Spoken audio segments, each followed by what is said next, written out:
Vale, amics, doncs com cada activitat i com el no acaba de passar, com sempre dic, per fer qualsevol activitat es necessita una mínima preparació del material. Revisar-lo, probablement els nivells on deixem res. Què farem demà? Farem pàdel surf. Per fer pàdel surf farem el pantà que tenim un pantà de sorra, tenim un 50 i pico%. Ja vinc molt sovint i el pantà que està molt guai. Anirem fins a Sant Romà. Llavors, per fer pàdel surf, qualsevol activitat dintre de l'aigua, cantant de l'ACA es necessita el permís de flotabilitat, però també ho posem bé.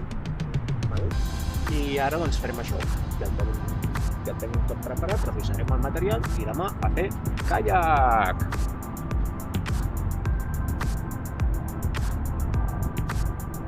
Bon dia!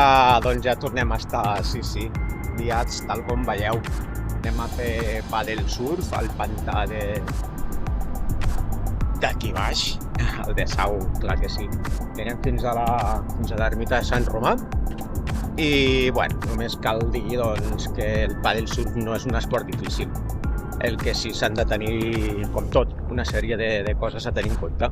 El material, conèixer una mica l'entorn, el que necessitem, un càlcul de temps, de previsió meteo, bueno, un pla.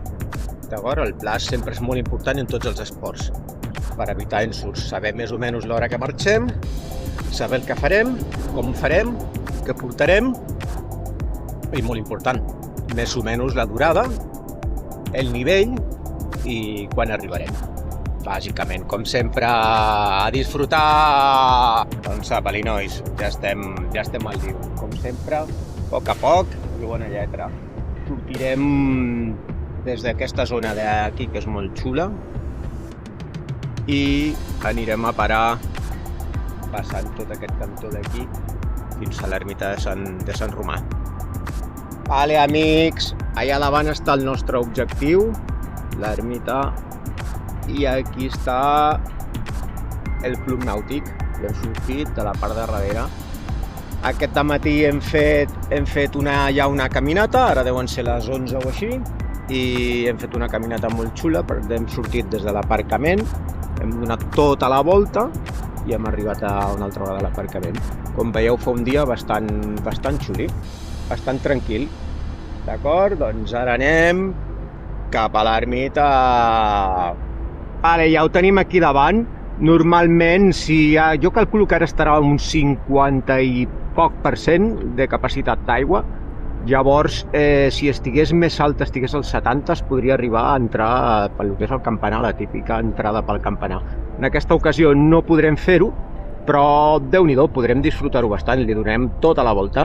Tenim l'entrada de baix tapada, és obvi, per evitar ensurts, i l'entrada de dalt, que seria la del campanar, oberta, que avui no es pot entrar perquè evidentment no hi ha aigua. És increïble com una infraestructura, una església com aquesta es pot mantenir durant tants anys a dintre l'aigua. Val la pena. Doncs fins aquí la ruta d'avui. Can Ruta t'agradarà. Xulíssim, Fantàstic. Tornant de l'activitat, ens ho hem passat, m'ho he passat molt bé. Xulíssim. Fins la propera, que no tardarem gaire. Adeu.